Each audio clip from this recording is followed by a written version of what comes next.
In this presentation, we're going to discuss the very important topic of frequency response plots. Frequency response plots are plots of the magnitude and phase of a transfer function as a function of the frequency. So that is, these are plots of the absolute value of g of j omega, that is the amplification as a function of frequency, and plots of phi, that is the angle of g of j omega, also as a function of frequency. These are referred to as the magnitude or gain plot in the case of the absolute value of g of j omega, and the phase or argument plot in the case of phi.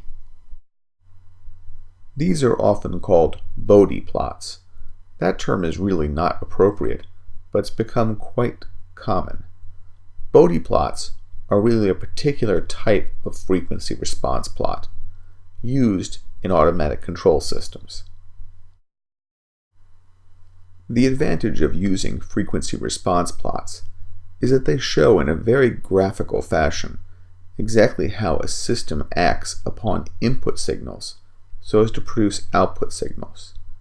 That is, it shows which frequencies are passed through the system and which frequencies don't pass through the system.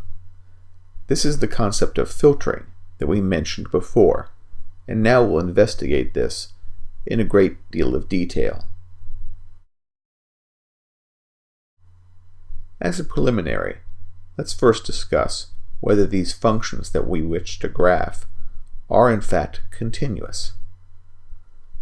Since the transfer function h of s is an analytic function over the entire complex plane except at its poles, we know that the magnitude h of j omega and the phase of h of j omega will be continuous functions of omega as long as the transfer function has no poles on the imaginary axis.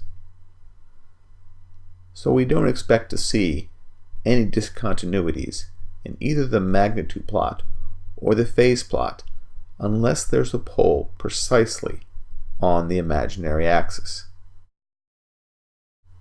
In particular, because the phase of the transfer function, the angle of h of j omega, is a continuous function of omega, we can actually uniquely determine the phase over the frequency range in spite of difficulties that might arise from the fact that an angle wraps around after 360 degrees. That is, it might be difficult to tell without continuity whether the phase was 90 degrees or 360 degrees plus 90 degrees. But with continuity, we can actually discern one of these cases from the other. Now let's look at how the axes for these plots are typically chosen. For the magnitude or gain plot, where the absolute value of g of j omega is plotted versus omega, there are two choices which are commonly used. The first is to simply plot the gain as a function of frequency. The second option is to plot decibels as a function of frequency. And decibels can be computed easily from the gain, and we'll discuss that in a minute. Now the gain plot is always drawn on log-log paper, and you can see here that we have decades of gain versus decades of frequency. That is, each division is a magnitude of 10 greater than the previous. For the dB plot, dB is already a logarithm measure of the gain, and therefore this axis is linear in dB. However, the frequency is still on log paper. There is only one kind of phase plot, and that is where the phase, that is the angle of g of j omega, is plotted as a function of frequency, with the phase angle plotted on a linear axis and the frequency plotted on log paper. Let's now look at the relationship between the gain and dB.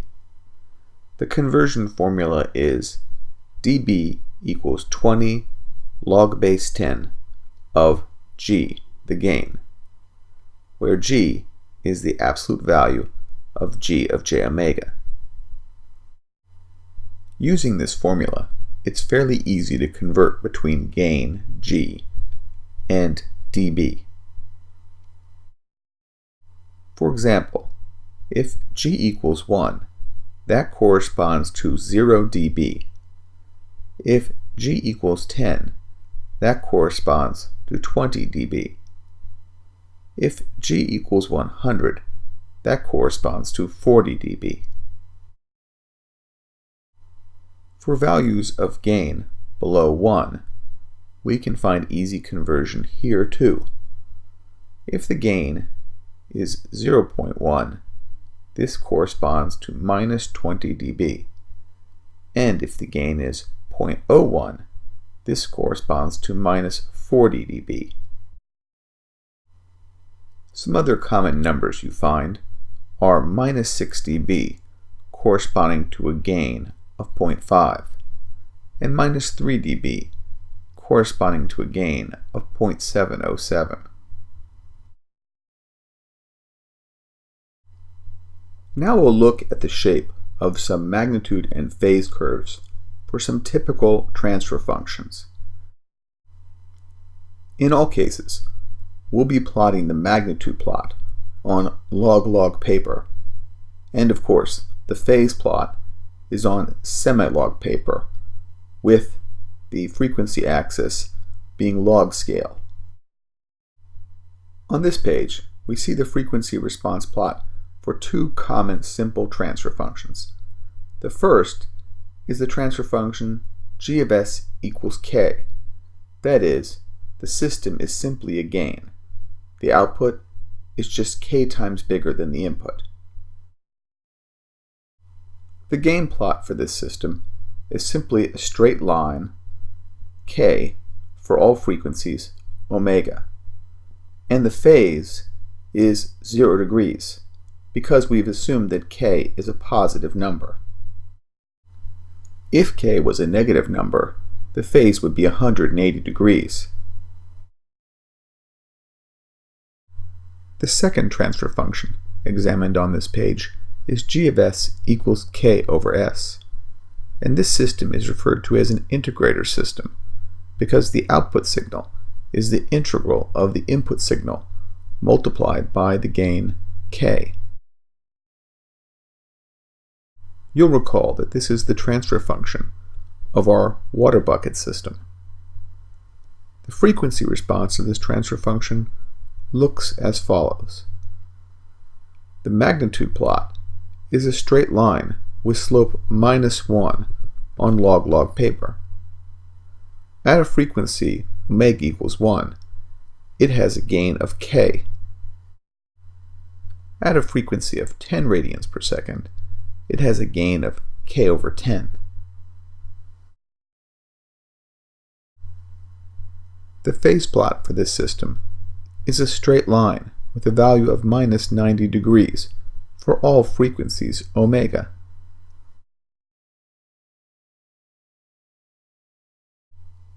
Now let's look at the transfer function of a first-order system. And we can write this transfer function in two different ways.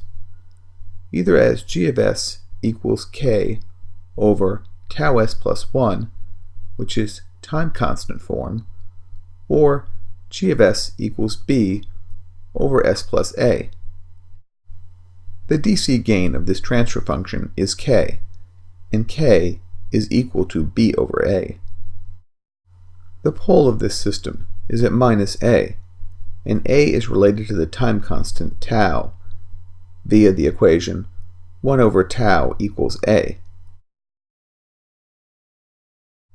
The magnitude plot shows a straight horizontal line for low frequencies, and the magnitude of the gain in this section of frequencies is the DC gain, that is the absolute value of B over A. At a frequency of A, or 1 over tau, the shape of the curve changes, and the slope becomes -1.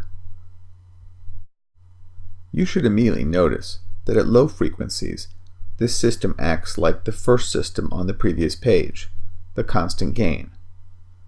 And at high frequencies, this system acts like the second system on the previous page, the integrator system. The transition between the low frequency behavior, where the slope of the line is 0, and the high frequency behavior, where the slope of the line is -1, does not happen immediately at the frequency A. Instead, there's a bend in the curve here at this frequency. Assuming that A and B are positive numbers, the phase plot for the first order system looks as shown here. The low frequency phase is 0 degrees, and the high frequency phase is -90 degrees. The transition between low frequency and high frequency phase behavior occurs around the frequency A, that is dictated by the pole. It occurs over plus and minus 1 decade around this frequency. That is, the phase begins to significantly change at 1/10 A and largely has finished changing at 10 A. Let's now examine two more common systems and see what their frequency responses look like. The first of these is the differentiator system. G of S equals K times S. Now, of course, this system cannot be a real system in the sense that it can't be a physical system, because the numerator polynomial has higher order than the denominator polynomial. Nevertheless, it's useful to look at what the frequency response of such a system is. The magnitude plot for the differentiator system has a +1 slope on log-log paper. At a frequency of 1 radian per second, the value of this curve is equal to K. At a frequency of 10 radians per second, the value of the magnitude is equal to 10K. For the phase plot, we find that the phase is 90 degrees at all frequencies. Let's now examine the second transfer function on this page, and this is the lag-lead filter. The lag-lead filter has the following transfer function. G of S equals K times tau 1 S plus 1 divided by tau 2 S plus 1. And for the lag-lead filter, tau 1 is less than tau 2. In the particular graphs I'm going to show, we also have tau 2 is less than 1, but that's not required for the lag-lead filter. In this transfer function, K, tau 1, and tau 2 are all positive numbers. Let's look at the magnitude curve for our lag-lead filter. At low frequency, the magnitude is equal to the DC gain, K, and this amplification is constant until the frequency 1 over tau 2, when the slope changes to -1. Then the gain of the system decreases until a frequency of 1 over tau 1, where, once again, the slope becomes 0. Of course, the transitions between the 0-sloped regions and the -1 sloped regions occurs over a range of frequency, and so these corners are not really sharp. So you can see that at very low frequencies, or at very high frequencies, the system acts like a constant gain, the very first system that we saw. And in an intermediate range of frequencies, the system acts like an integrator. Now let's look at the phase curve for the lag lead filter. At low frequencies, the phase of the lag lead filter is 0 degrees. Then, as the frequency increases, the phase begins to become more and more negative. This is the lagging portion of the phase curve. Then the phase starts to reverse and heads back to 0 as the frequency goes to infinity. This is the leading portion of the phase curve.